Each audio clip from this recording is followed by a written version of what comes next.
Hey guys, this is Pete Tiger and welcome back to the last episode of Incredible Hercules Tie-ins। और आज के इस episode में हम देखने वाले हैं फाइनल शोडाउन जो कि हरकुलिस और क्लेबन गॉड यानी इटर्नल के बीच होने वाला है।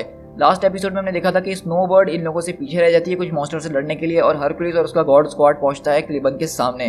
तो अब हम इसी के आगे से देखेंगे और आज हम देखने वाले हैं कि किस तरह से स्केरल के गॉड और हमारे अर्थ के गॉड आपस में लड़ने वाले हैं।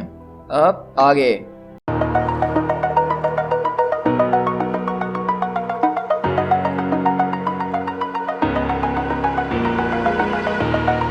over the edge, feel like I'm floating through the air. The pain I felt is paid for, all is said and done. Oh, I am restricted, fixed upon the web. I need to kick the habit that my mind is breathing in. Break out, I've got to see. My life holding all of it closely. I played it innocent, a feel of discontent. I'm finally facing it all, fearless.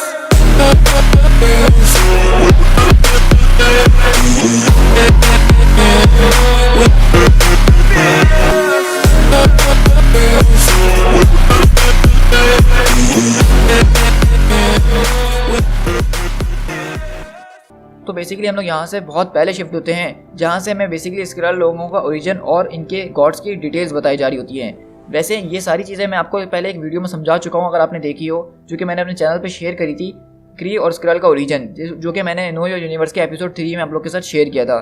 तो चलिए मैं एक बार आपको दोबारा ये चीज़ें समझा देता हूँ जो इसमें बताई गई हैं।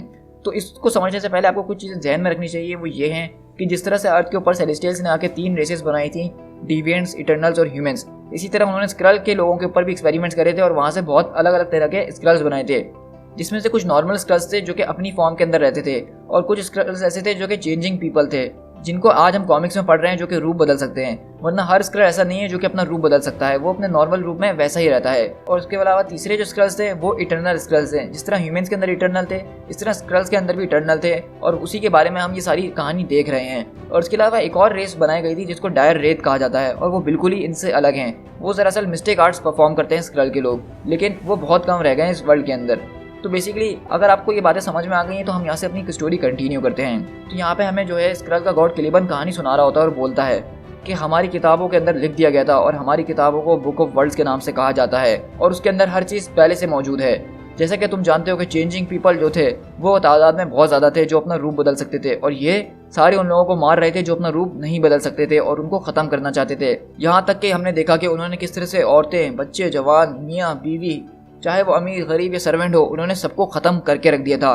और उनकी जो हेड वुमेन थी उसका नाम स्लिगर्ड था और वो इन लोगों को लीड कर रही थी इस कॉन्क्वेस्ट में कि वो सारे स्क्रल्स को ख़त्म कर देंगे और सिर्फ स्क्रल वर्ल्ड के अंदर एक ही स्क्रल रहेंगे जो कि चेंजिंग पीपल कहलाते हैं। और इस तरह उन्होंने एक स्क्रल को ढूंढा जो कि अपने घुटनों के ऊपर था और मेडिटेशन कर रहा था। वो दरअसल आखिरी इटर्नल स्क्रल था। इसके अलावा वो सारे इटर्नल स्क्रल्स को मार चुके थे।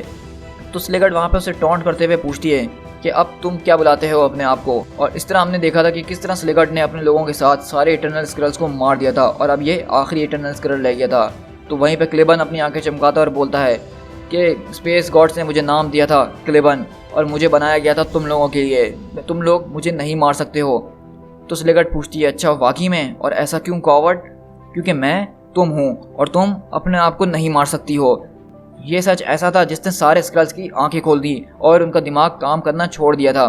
और इसी तरह क्लेबन ने अपनी बात कंटिन्यू करते हुए कहा, और इस तरह से क्लेबन बोलता है कि तुम लोगों ने अनवर्दीज को इस दुनिया पर से हटा दिया, ये अच्छी बात है, लेकिन अभी भी इस गैलेक्सी के अंदर काउंटलेस फॉसिल्स हैं जो कि स्क्रल लॉ से बियॉन्ड है और हम हर एक उसके ऊपर राज कर सकते हैं, उनके ऊपर हुक्म चला सकते हैं और उनको बचाने की हमें ज़रूरत है। मैं तुमसे बस यही कहना चाहूँगा कि ये पूरी यूनिवर्स एक बुक ऑफ वर्ड्स है और इसके अंदर सारे पन्ने अभी खाली हैं और तुम चेंजिंग पीपल इसके पन्ने अपनी डेस्टिनी खुद लिख सकते हो और इसके अंदर मैं एक ऐसा कांस्टेंट रहूँगा जो तुम लोगों को गाइड करूँगा और मैं हमेशा तुम बन के रहूँगा और इसीलिए हमारे बीच कोई फ़र्क नहीं होगा। मेरा नाम है क्लेबन और मैं हूँ एक इटर्नल स्क्रल और मैं तुमसे प्यार करता हूँ। और इसी तरह ये लेजेंडरी वर्ड्स उसने उस वक्त बोले थे जब ये स्लिगर्ड से मिला था। और यहाँ पे इटर्नल स्क्रल जो क्लेबन होता है वो बेसिकली स्लिगर्ट को प्रपोज कर देता है शादी के लिए, और इसी तरह चेंजिंग पीपल जो थे उसका खुशी खुशी प्रपोजल एक्सेप्ट करते हैं और सब बहुत ज़्यादा खुशियाँ मना रहे होते हैं। और इस तरह जो है जैसे ही उसने उसका हाथ थामा तो इस सच्चाई ने जो है उसका रूप बदल के रख दिया, और इस तरह वो दोनों गॉड्स बन गए और जन्नत में ट्रांसफॉर्म हो गए। और इस तरह यहाँ पे जो है स्लिगर्ट ने कहा कि वो कभी भी एक रूप के अंदर ज़्यादा वक्त तक नहीं रहेगी और वो अपने हस्बैंड के लिए हमेशा चेंज होती रहेगी, और ये चीज़ क्लेबन को काफ़ी ज़्यादा पसंद आई। और इस तरह ये दोनों स्क्रल जो थे गॉडहुड के अंदर ट्रांसफॉर्म हो गए। तो बेसिकली ये एक ओरिजिन है इनके पैंथियन का कि किस तरह से इनके गॉड जो थे वो बने थे। तो मतलब यही कि इटर्नल गॉड जो आखिरी गॉड बचा था उसने स्लिगर्ट इनकी क्वीन को अपने साथ लिया और ये दोनों बेसिकली गॉडहुड में ट्रांसफॉर्म हो गए। और इसी तरह क्लेबन बोलता है कि इसी वजह से उसको कहा जाता है बहुत सारे डायलेक्ट्स के अंदर के इन्फिनाइट नेम्स, इसके बहुत से नाम हैं और ये सब चीज़ें हमारी किताबों में लिख दी गई थी। और वहीं पर क्लेबन बोलता है कि हमारी इंस्पिरेशन इतनी ज़्यादा है कि हमने 978 वर्ल्ड्स को स्क्रल के अंदर कन्वर्ट कर लिया था, और इसी तरह से अब हम तुम्हारी अर्थ को भी कन्वर्ट करने वाले हैं। तुम डीटीज सिर्फ प्रिटेंडर्स हो और कुछ भी नहीं हमारी नज़र में। लेकिन वहीं पर हरकुलिस बोलता है कि जब तक तुम ऐसा नहीं कर सकते, जब तक प्रिंस ऑफ पावर तुम्हारे सामने खड़ा है, चलो गॉड स्क्वाड, हमें इस डीमन को मारना होगा क्योंकि इसके हाथों पे स्नोबर्ड का खून लगा है, चलो मेरे साथ ताकि ये उसकी कीमत चुका सके। लेकिन वहीं पे एजेक जो है हम देखते हैं कि हरकुलिस के ऊपर अटैक करता है और बोलता है कि नहीं। तो हरकुलिस बोलता है कि एजेक ये तुम क्या कर रहे हो? तो बोलता है कि स्नोबर्ड का खून तुम्हारे हाथों में हरकुलिस, उसके हाथों नहीं। तुम्हारी लैक ऑफ प्रिपरेशन थी, तुम्हारी लैक ऑफ प्लानिंग थी, जिसकी वजह से तुम्हारे ओवर कॉन्फिडेंस ने उसकी जान ले ली है। हमने एक अपना साथी खो दिया ये जंग शुरू होने से पहले ही, और इस सब में तुम्हारी गलती है। और बेसिकली एजेक जो है यहाँ पे हरकुलिस के ऊपर गुस्सा करना शुरू हो जाता है क्योंकि उसको लग रहा होता है कि उसकी वजह से, उसकी प्लानिंग ना करने की वजह से जो है आज स्नोबर्ड की जान गई है। और काफ़ी हद तक एजेक की बात देखी जाए तो वो सच भी कह रहा है। और वहीं पर क्लेबन इनको मुस्कुराते हुए देख रहा होता है कि ये कैसे बच्चों की तरह लड़ रहे हैं। तो वहीं पर एजेक बोलता है कि हमारी दुनिया अब उसको मैं तुम्हारे हाथों में नहीं सौंपता हूँ, और अब से तुम्हारी सो कॉल्ड लीडरशिप को मैं अपने कमांड में अज्यूम करता हूँ। मिकाबोशी और एटम, तुम दोनों स्लिगर्ट से निपटो और तुम लोग बाकी मेरे साथ क्लेबन से निपटने में लग जाओ। और हरकुलिस तुम यहीं पे खड़े रहोगे और सेकंड वेव का इंतजार करोगे, जब वो तुम्हारी तरफ आएगी तो तुम उससे लड़ोगे। क्या तुम ये कर सकते हो? क्या तुम मेरे लिए, क्या ये अर्थ के लिए कर सकते हो तुम? और इसी तरह एजेक जो है क्लेबन से लड़ने के लिए आगे बढ़ता है और अपनी आंखों की पावर इस्तेमाल कर रहा था, और क्लेबन भी, उसके पास भी यही पावर होती है। और वहीं पे क्लेबन बोलता है कि अपने आप को तुम मेरे बराबर का कभी भी मत समझना। He who talks to celestials, मैं जानता हूँ कि तुम भी एक इटर्नल हो लेकिन मुझसे कम। और इसी तरह वहाँ पे हम देखते हैं एटम जो है वो स्लिगर्ट की तरफ जाता है और बोलता है कि सारी फॉर्म्स तुम ले सकती थी लेकिन तुमने वो फॉर्म ली जो मुझे सबसे ज़्यादा पसंद है, जिसके अंदर सबसे ज़्यादा टेस्ट है। और इस तरह हम देखते हैं कि बेसिकली गॉड ईटर जो है वो इतना खतरनाक किस्म का एक मॉन्स्टर बनता है और एक ही निवाले के अंदर स्लिगर्ट को निगल जाता है। तो आप देख सकते हैं इस कॉमिक्स की कूलनेस के, ये कितना ज़्यादा कूल है। यहाँ पर लिटरली गॉड्स एक दूसरे गॉड को खा रहा है। तो वहीं पर हरकुलिस उदास होता है और बोलता है कि एजेक ने मुझे फूल बुलाया, मे बी वो ठीक कह रहा हो। लेकिन मैं एक बात कहना चाहूँगा कि इस जर्नी के ऊपर मैंने कुछ और नहीं सोचा, मैंने सिर्फ तुम लोगों को प्रोटेक्ट करने के बारे में ही सोचा था। लेकिन हम दोनों तो कब से एक साथ हैं। हमने पहले ज़ॉम को हराया, फिर शील्ड को, फिर गॉड ऑफ वॉर उसको खुद हराया हमने। हम लोग अभी भी यहाँ पे खड़े हैं और देखो अर्थ जो है एक बड़ी मुसीबत में फंस गई है। स्क्रल गॉड जो है वो हमारी तरह नहीं है, उनके वेज अलग हैं। लेकिन मैं जानता हूँ कि तुम अपना दिमाग इस्तेमाल कर सकते हो, तो प्लीज़। तो अमेडियस, मुझे इस वक्त तुम्हारे बिग ब्रेन की ज़रूरत है। बताओ अमेडियस, अब तुम्हारा क्या प्लान है? लेकिन वहाँ पर अमेडियस भी उसकी बात का जवाब नहीं दे रहा होता और चुप हो जाता है। तो हरकुलिस बोलता है कि वाकई में अब तुम भी मेरे साथ ऐसा करोगे? लेकिन वहीं पे इटर्नल क्लेबन जो है एजेक के ऊपर भारी पड़ रहा होता है और बोलता है तुम बहुत ज़बरदस्त लड़े कज़न, लेकिन तुम्हारी पावर अभी इतनी नहीं है कि तुम मुझे टक्कर दे सको। और वहीं पे डायमार्स अपने उंगलियां चाटते हुए बोलता है कि ये इतना आसान था, मैंने कभी सोचा नहीं था। लेकिन अचानक उसके पेट में गुड़गुड़ होना शुरू होती है। वहीं पे हम देखते हैं क्लेबन जो है एजेक के ऊपर बहुत बुरी तरीके से वार कर रहा होता है और एजेक अपने घुटनों पर आ गया होता है। और क्लेबन बोलता है कि तुम एक बात भूल रहे हो कि तुम सिर्फ प्रिटेंड करते हो कि तुम गॉड हो, लेकिन मैं सच में एक गॉड अब बन चुका हूँ। और इस तरह वो अपनी लेज़र मारता है जिससे एजेक पीछे जाके गिरता है और उसका हेलमेट भी गिर जाता है। और यहाँ से दूसरी तरफ हम देखते हैं कि एटम के पेट बहुत बड़ा हुआ होता है और बोलता है कि इसके अंदर बहुत ज़्यादा गॉड हेड्स हैं, एक साथ इतने गॉड हेड्स मैं बर्दाश्त नहीं कर सकता। और इस तरह स्लिगर्ट जो है वो एटम के अंदर से उसको फाड़ते हुए निकलती है। और वहीं पर हरकुलिस बोलता है कि अमेडियस बचो, क्योंकि वहाँ पे एक बहुत बड़ी सी बोन आके गिर रही होती है। लेकिन हम देखते हैं वो बोन अमेडियस को लगती है और वो बहुत दूर जाके गिरता है और वो महल के बेसिकली एज के ऊपर आ गया होता है। वहीं पे हरकुलिस आता है कि नहीं, मैं तुम्हें बचा लूंगा लड़के। लेकिन हम देखते हैं जब तक हरकुलिस वहाँ पे पहुँचता है तो वहाँ से भी अमेडियस का खून रह जाता है और कुछ भी नहीं। और हरकुलिस वो अफसोस में रह जाता है और पीछे से क्लेबन की आवाज़ आती है, ओह माइटी गॉड, मुझे तुम पर दया आ रही है। तुम अपनी दुनिया की ग्रेटेस्ट डीएटी बन सकते थे, लेकिन एक गॉड होने के नाते तुमने अपना एक बहुत ही स्ट्रेंज किस्म का सेक्रीफाइस किया है और स्ट्रेंज किस्म का रोल चुना है, जिसके ऊपर मुझे सोच सोच के हंसी भी आ रही है। तुमने अपनी फीलिंग सिर्फ एक इंसान से जोड़ी रखी, जबकि तुम्हारी ज़रूरत बहुत से लोगों की थी। तो इसीलिए ये दर्द आज तुम्हें पहुंच रहा है और इसी वजह से मैं तुम्हारे पास आया हूँ और यही एक रीज़न है जिसकी वजह से हरकुलिस तुम मेरे पास आए हो। तुम्हारे अंदर बहुत से फ्लॉज हैं, तुम्हें उस चीज़ की ज़रूरत है जो सिर्फ मैं तुम्हें दे सकता हूँ, क्योंकि हरकुलिस मैं तुमसे भी बहुत प्यार करता हूँ। तो हरकुलिस बोलता कि सच में? लेकिन मुझे अफसोस हुआ कि तुम मेरे टाइप के नहीं हो। और इस तरह देखते हैं हम हरकुलिस अपने दोनों पंचेस से क्लीबान को बहुत दूर उठा के फेंकता है और क्लीबान उसके ऊपर अपनी लेजर से अटैक करता है, लेकिन हरकुलिस को उसका कोई असर नहीं होता और वो उसकी तरफ उठा के बहुत बड़े बड़े पत्थर फेंक रहा होता है और एक बहुत बड़ी सी चट्टान उठाता है जिससे वो उसके अटैक को ब्लॉक करता है। और हम देखते हैं कि हरकुलिस के सामने अपनी पूरी लेजर मार रहा होता है और हरकुलिस उसको बर्दाश्त कर रहा होता है और बोलता है कि देखो, तुम अपनी मैडनेस से कुछ भी बनाने की कोशिश कर लो या तुम मेरा दिमाग कितना भी साफ करने की कोशिश कर लो क्लीबान, लेकिन तुम मुझे पागल नहीं बना सकते हो जैसे तुमने दूसरों को बनाया था। तुम हमारी दुनिया से इतना डरते हो कि तुम हमारी दुनिया के अंदर हर एक चीज़ को बर्बाद कर देना चाहते हो, क्योंकि वो तुम जानते हो कि वो तुमसे जीत सकते हैं, वो तुमसे बेहतर हैं, इसीलिए तुम हमें ख़त्म करना चाहते हो, हमें अपने साथ नहीं रखना चाहते हो। इतने साल मैं मॉर्टल्स के बीच में रहा हूँ तो मेरे तौर तरीके बदल गए थे। मैं वो गॉड नहीं था जो मैं कभी हुआ करता था। मैंने लोगों को मारना धारना छोड़ दिया था। मैं सिर्फ हंसी मजाक का सहारा लेता था, लेकिन मेरे पास इस फाइट से दूर रहने के लिए सिर्फ एक ही वजह थी और अब तुमने उस वजह को भी मुझसे दूर कर दिया है और अब मैं बिल्कुल तैयार हूँ गॉड बनने के लिए। और इस तरह हम देखेंगे कि अब हरकुलिस जो है बेसिकली एक उसके दिमाग के अंदर एक माइंड सेट था कि वो एक इन मॉर्टल्स के बीच में रह रहा था, तो वो मॉर्टल के रूल फॉलो करने लग गया था। जैसा कि आपको पता है, दूसरी तरफ आपने एरिस गॉड ऑफ वॉर को देखा है, वो किसी चीज़ का असर नहीं करता है, वो मारने के ऊपर यकीन रखता है जैसा कि गॉड्स मारा करते थे। लेकिन हरकुलिस जो था वो हीरो बन चुका था, इसीलिए उसने लोगों को मारना छोड़ दिया था। लेकिन अब हरकुलिस जैसा कि एमेडिस को खो चुका है तो उसके जज्बात जाग गए हैं और अब वो बिल्कुल अपने गॉड मूड के अंदर आ चुका है। और वहीं पे हम देखते हैं कि अब इस वक्त जो है बेसिकली एमेडिस जो मरा नहीं होता है बल्कि वो गिर रहा होता है और उसके दिमाग में वो यही सोच रहा होता है कि मैंने कर दिखाया हरकुलिस, मैंने कर दिखाया। अथीना ने मुझसे यही कहा था, अथीना का मकसद यही था कि मुझे कुछ ऐसा करना होगा और जब से मेरी फैमिली मरी है मेरे पास सिर्फ दोस्त के नाम पे एक तुम ही थे और ये मेरे लिए करना बहुत ज़्यादा मुश्किल था। लेकिन अब मुझे समझ में आ रही अथीना की बातें कि अथीना क्या चाहती थी कि तुम इंसानों के बीच में रह के कुछ ज़्यादा ही इंसान बन गए थे और अगर हमें इस फाइट के अंदर आज जीतना था तो तुम्हें उससे आगे बढ़ना था। अब तुम इंसानों वाली हरकतें फॉलो नहीं कर सकते थे और तुम्हें बिग पिक्चर को देखना था।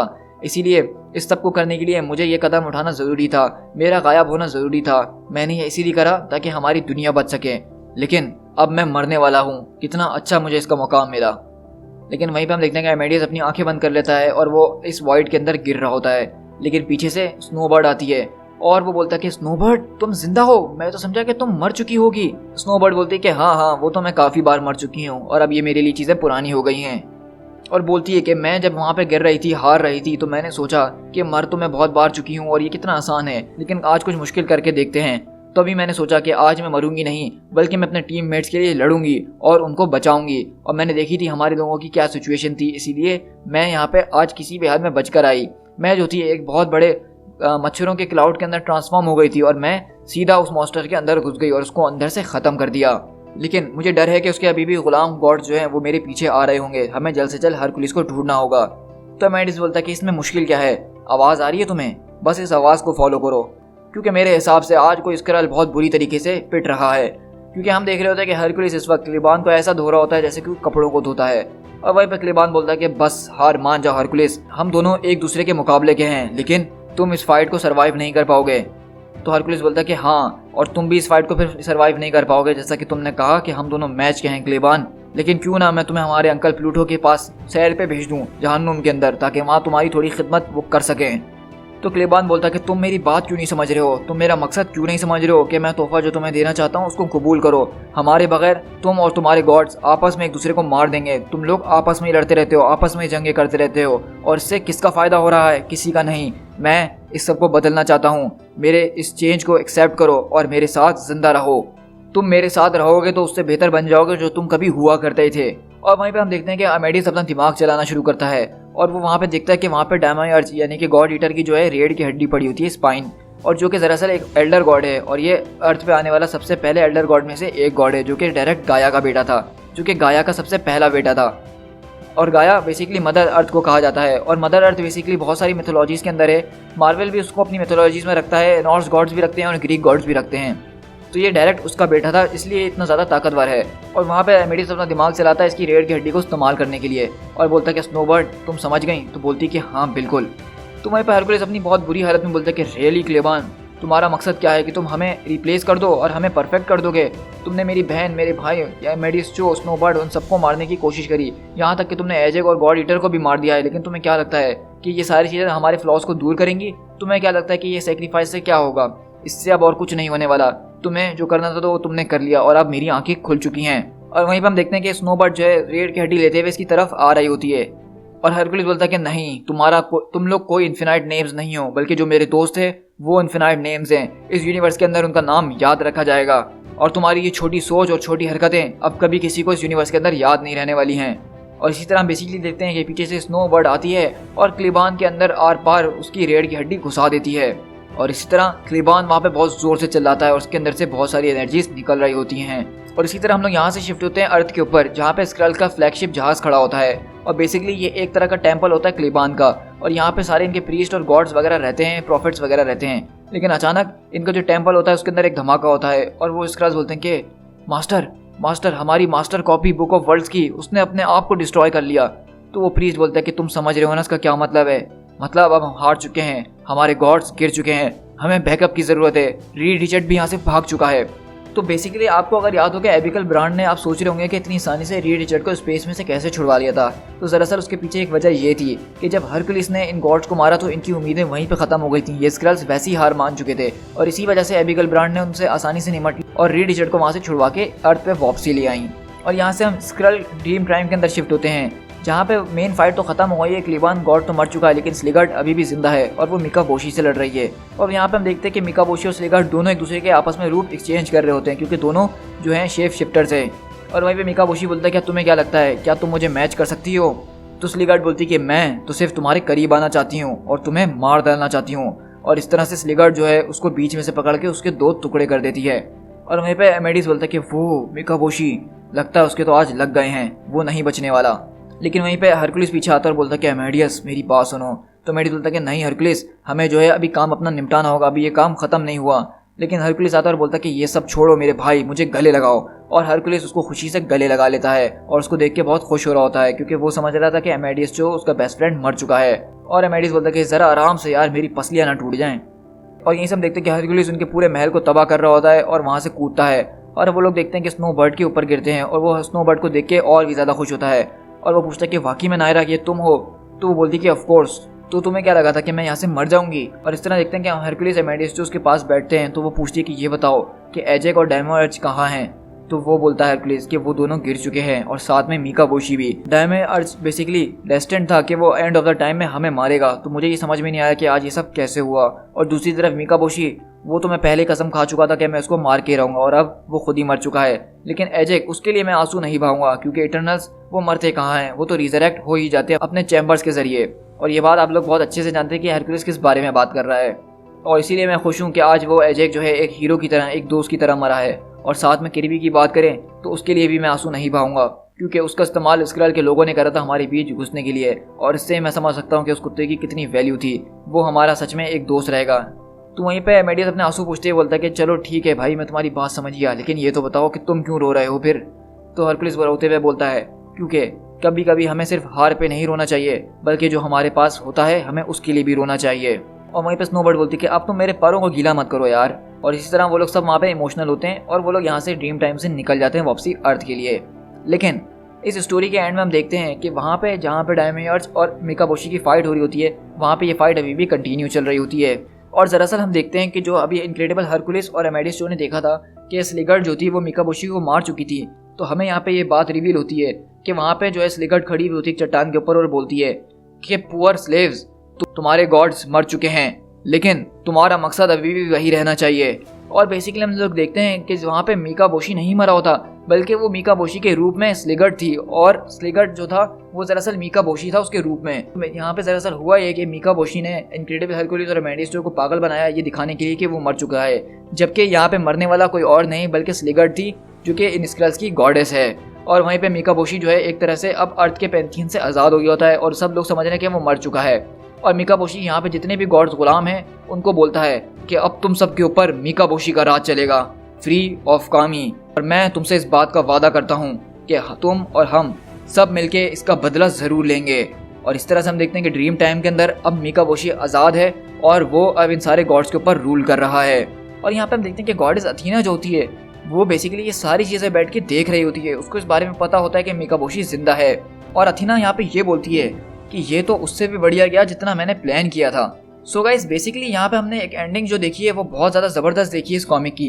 बेसिकली सीक्रेट इन्वेजन की टाइम्स तो यहाँ तक खत्म हो गई हैं क्योंकि स्क्रल के गॉड्स दोनों मर चुके हैं और अब इनका मकसद यही था इस कॉमिक के अंदर कि ये लोग इनके गॉड्स को मारेंगे। और हमने एंड में यहाँ पे ये देखा कि मिकाबोशी जो कितना ज़्यादा खतरनाक एक सुपर विलन है, जो कि हम पहले देख चुके हैं कि कितना खतरनाक है कि उसने एरिस गॉड ऑफ वॉर के ऊपर वो भारी पड़ गया था, यहाँ तक कि उसने ज़्यूस को जान से मार दिया था।